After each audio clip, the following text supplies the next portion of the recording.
Another day, another podcast. Okay, ladies, let's do this. So I'm going to tell you a secret. I feel like an idiot. Every single time I hit publish, I don't want to do it. I feel uncomfortable. I feel like I'm not good enough.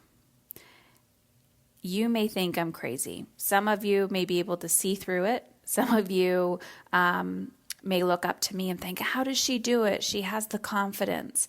The truth is, I'm scared all the time. I'm uncomfortable all the time. And yet, in that discomfort and getting outside my comfort zone, it has given me so much freedom. It has given me financial freedom. It has given me emotional freedom. It has given me physical freedom. So I can't even tell you, and deep connection with my children, improving my relationship with my husband, saving my life. Your journey is about getting uncomfortable. Evolution is about getting uncomfortable. Contractions are uncomfortable. Birth is uncomfortable. And regardless if you have physically given birth or not, you don't have to physically give birth to be a mother. This journey is about you feeling the contractions in your life to birth the person you want to be. So when I decided to do today's podcast, I thought this topic isn't good enough. And because this week I wanted to talk about meditation, and every day I wanted to have a different form of meditation, not a different form of meditation, but kind of a different angle of meditation. And I thought, Heather, be yourself. What do you want to say about meditation today? What do you want to say about mindfulness today? So this is what's on my heart today. Resources, money, time, and energy. So as I record these, it's really what I want to talk about in that moment. So whether I'm recording it a week in advance and you're getting it the week after, it's really just all about what I'm thinking about in the moment. So meditation to me is a tool to help you get clarity on the life that you want to be living. I guess this week is about debunking mindfulness and meditation. So for me, it was clarity of sitting with this curiosity with my thoughts. There's a lot of research behind meditation and how it can create new neural pathways in your brain and how it can help you release trauma if you do it, with licensed professional and get some support there. It can also re-traumatize you. But in general, sitting with yourself and taking that stress off of your brain, there's that mind-body connection, and it can relieve stress within your body. So you can go on and on and on about the research behind meditation. But this is a side effect that I have seen from having a mindfulness practice in my own life. Today, I got a text message from a woman. Actually, she's an interior designer. And talk about decision fatigue. I value this woman's opinion. And if she says, paint your house this color, I want to paint my house that color because I just value her opinion. Whether I say, I'm give me 2 choices because I have 100 choices and it's overwhelming. So she texted me and said, hey, this is an awkward conversation to have, but you owe me $120 for the services for the conversations that we've had. And I said, fabulous, I'll send that to you right now. And she said, oh, okay, thank you. She goes, sometimes it's not always that easy when I send those when those text messages. And I said, you need to own your value. And I don't mean value as in money, because if we owned our value in the form of money, we would be priceless. You cannot put value on somebody's life, right? In a monetary way. How much are you worth? That's your net. But I mean, how much would you pay me to save your life? You can't do that. It's invaluable, right? It's a priceless thing. Your life is priceless. You can't get that back. So my point is time and energy. Do you remember, and I will circle back, I'm totally going to rant today, but I'll circle back to the whole point of meditation, which is why I'm beating myself up mentally saying, I don't know what the fuck I'm talking about, which I do, and I will get to the point. So thank you for bearing with me. do you remember a few days ago, if you heard my podcast on food, and I talked about how I discovered that the more I respected myself, the more I found food as this form of self-respect. It wasn't about like counting calories. It wasn't about measuring things. I mean, I might start doing that eventually, who knows, but that's not the phase that I'm in. And it's not about restriction. It's about valuing myself. And for me, where I'm at today in my personal food journey was about physically valuing my body and my energy enough to fuel it on a consistent basis. That was it. Like, I had to get back to the basics of, Heather, you need to put fuel in your body. So my goal was just to eat consistently. That was it. To eat whole foods consistently. So not running out and getting crap because I waited too long to eat, but packing a lunch every day and being consistent with my eating habits. I haven't gotten on the scale, but I will tell you, energy-wise, I feel way better. And I know that this is always, like I said, energy is a renewable resource. So this is something I can always tweak, right? I can take this at like the little experiment that I've done on myself. I can refine it. I can make it better. I can play with it. I can constantly improve my energy levels through experimentation, from action and implementing, action and implementing. Time is the same thing. So there's a big concept that I teach in my mastery program, which is called energetic time management. Everybody says to me, I want more time, I want more time, I want more time, I don't have enough time. I'm like, that's a belief and a story that you have, but also the system that you have in place for time isn't working for you.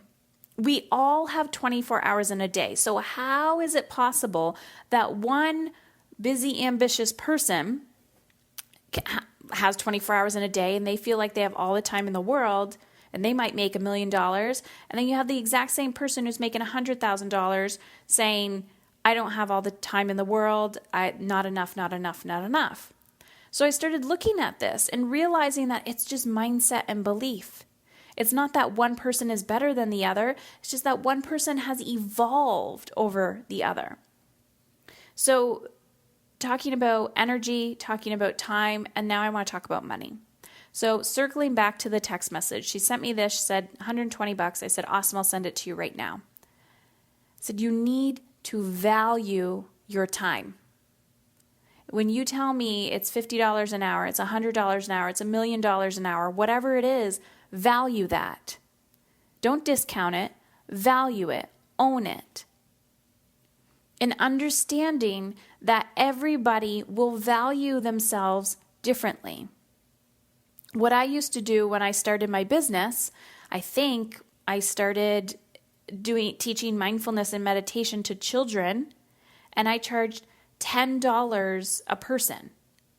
So I might have made, if 5 people showed up, $50 for that hour.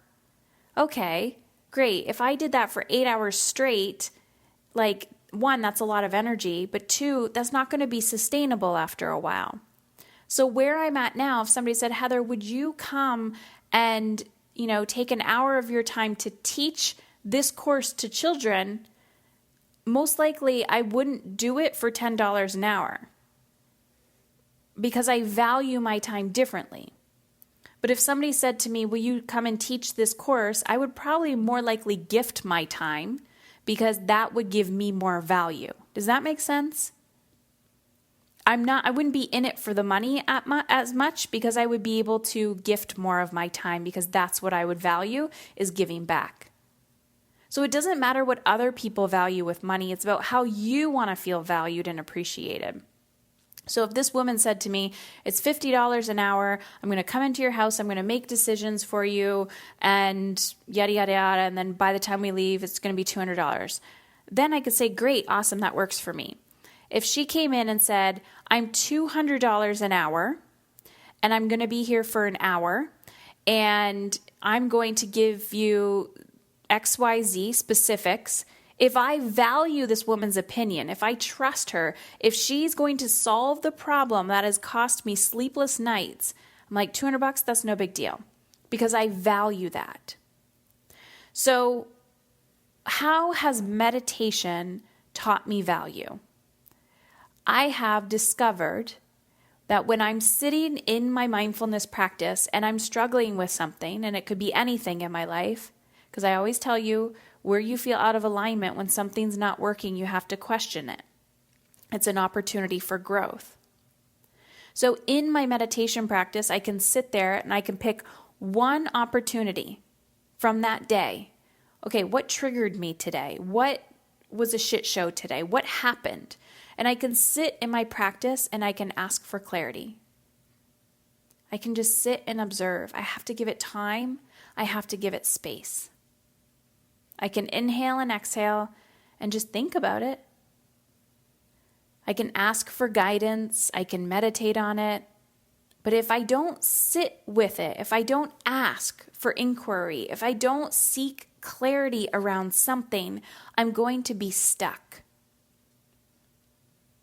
So one thing, and I'm going to pull back the layers here.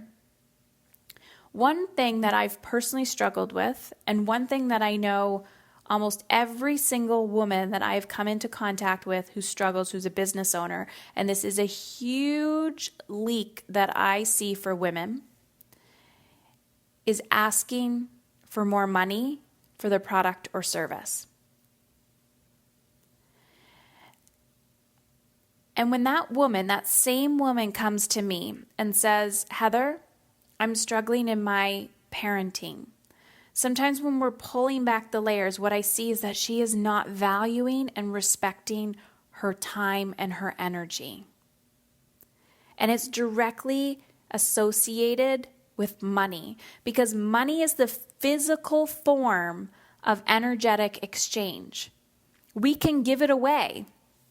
You see that, that little girl that comes to your door with Girl Guide cookies, every charity, hey, do you want to, put another $1 into it? We can give. But receiving it back is the hard part. Learning to receive. That is the tricky point for women. So when this woman texted me and said it's $120, I said, awesome, I'm going to send you the money right now. She told me she was uncomfortable, and I said, this is what I teach women to do. I teach them to receive who they want to be in their life, to become the person that they were born to be. When I say to you, how do you want to feel in your life? And you say, light and free. And then I'm like, great. What does that mean? Well, I want to leave work an hour early. Awesome. Leave work an hour earlier. Well, I can't. Our resistance to receiving, to becoming the people that we want to become, is what's stopping us. It's not that we don't have enough time. It's not that we don't have enough money. It's that we're not respecting our resources. So when you challenge yourself to do something as simple as meditate and sit in silence, what you're doing is taking a stand for the clarity and space that your mind and your body need to process, to allow the new version of you to come through. So today, I just said to myself, Heather, my monkey mind was going crazy. Heather, just show up, just hit send. So I hope you gain value from this today. As a gentle reminder, tomorrow, Thursday, January 31st at midnight Eastern Standard Time, bonuses end for mastery. So head on over to mamasincontrol.com, fill out your application. I look forward to reading it. This is a program for women who are ready to challenge themselves, who are ready to feel alive in their life. This program is also for women who are already on the path of personal development. So you have to have something under your belt. You have to have this little inkling of some type of spark inside of you. You don't necessarily need to know what it is, but you need to have some idea. And I will tell you, not everybody gets through the application process. I am very I don't want to say strict, but I value your resources. I value your time. I value your energy. And more importantly, I value your money. So if I know that you're not going to show up and you're not a right fit, I will not allow you in the program, and we will have that discussion during your intro call. So head on over to mamasincontrol.com. And if I'm not a right fit for you, I'm going to make sure you get the support that you need, and we'll point you in the right direction.